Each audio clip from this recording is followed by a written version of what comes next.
Bonjour et bienvenue au briefing vidéo de Stel Navis. La thématique du mois porte sur la manutention manuelle, les gestes et postures ainsi que les TMS. Nous allons continuer cette vidéo par un quiz. D'après vous, quel est le rôle principal des gestes et postures dans la prévention des TMS? Est-ce pour améliorer la rapidité d'exécution? Ou alors pour réduire les contraintes sur les articulations et la colonne vertébrale?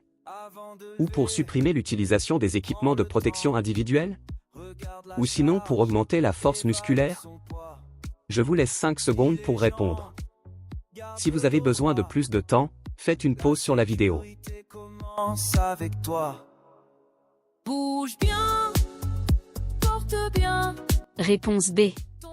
Cela permet de réduire les contraintes sur les articulations et la colonne vertébrale.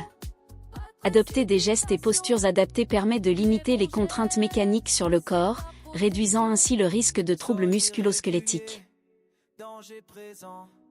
Question suivante. Lors d'un levage, quel est le facteur le plus critique pour le risque lombaire? Est-ce le poids de la charge? La distance horizontale entre la charge et le corps? La forme de la charge? Ou liée à la température ambiante? Je vous laisse 5 secondes pour répondre. Avec les bons outils, tu gagnes du temps. La bonne réponse est la distance horizontale entre la charge et le corps. Plus la charge est éloignée du corps, plus le risque augmente.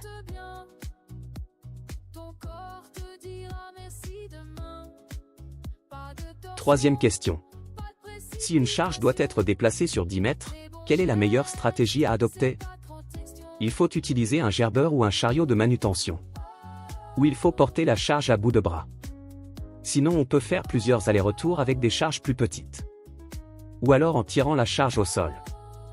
Je vous laisse 5 secondes pour répondre.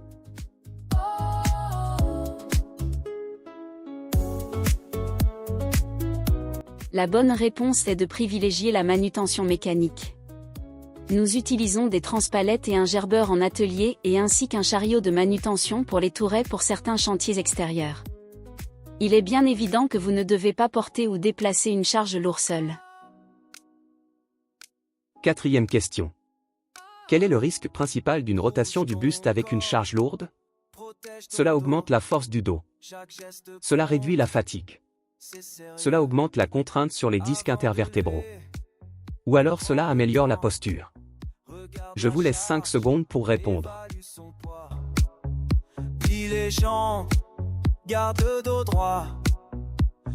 La bonne réponse est que cela augmente la contrainte sur les disques intervertébraux. La torsion combinée au poids est très dangereuse pour le dos. Lombalgie, sciatique, hernie discale. Vous ne pouvez que vous faire mal sur le long terme. Question suivante. Quelle est la durée maximale recommandée pour une posture statique prolongée? 5 minutes. 15 minutes. 30 minutes. Ou alors 1 heure. Je vous laisse 5 secondes pour répondre. Préviens les TMS, c'est le bon choix. Alterner les tâches. Rester dans une position statique ne peut excéder que 15 minutes. Au-delà, il faut bouger pour éviter les TMS. Question 6. Quel comportement augmente le risque d'accident lors de la manutention manuelle? 2 bonnes réponses possibles. Est-ce en ignorant les signaux de fatigue ou de douleur? Ou alors en vérifiant le chemin avant de déplacer la charge? En portant des charges avec une visibilité réduite? Ou bien en communiquant avec les collègues avant la manœuvre? Je vous laisse 5 secondes pour répondre.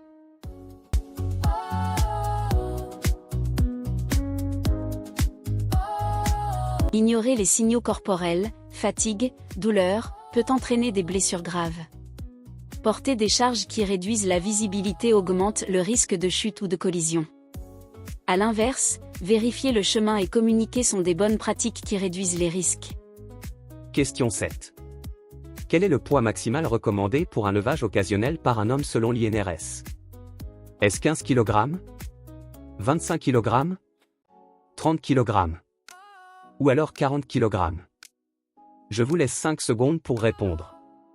Bouge ton corps, protège ton dos. Chaque geste compte. La bonne réponse est 25 kg. Limite indicative pour éviter les risques lombaires. Dernière question. Quel est l'impact d'un sol irrégulier sur la manutention manuelle? Cela n'a aucun effet, si la charge est légère. Cela permet une meilleure posture. Cela réduit la fatigue musculaire. Ou alors cela augmente le risque de chute et de déséquilibre. Je vous laisse 5 secondes pour répondre. Pas de tension, pas de précipitation. Un sol irrégulier ou encombré augmente fortement le risque de chute et de blessure lors du port de charge. Danger présent, reste vigilant, avance prudemment. Merci d'avoir suivi ce briefing. Prenez soin de vous. Au revoir. Et à la prochaine. C'est le bon choix, alterner les tâches, faire des pauses, ton corps repose, la fatigue s'érode. Avec les bons outils, tu gagnes du temps et tu gardes ton dos en bon état longtemps.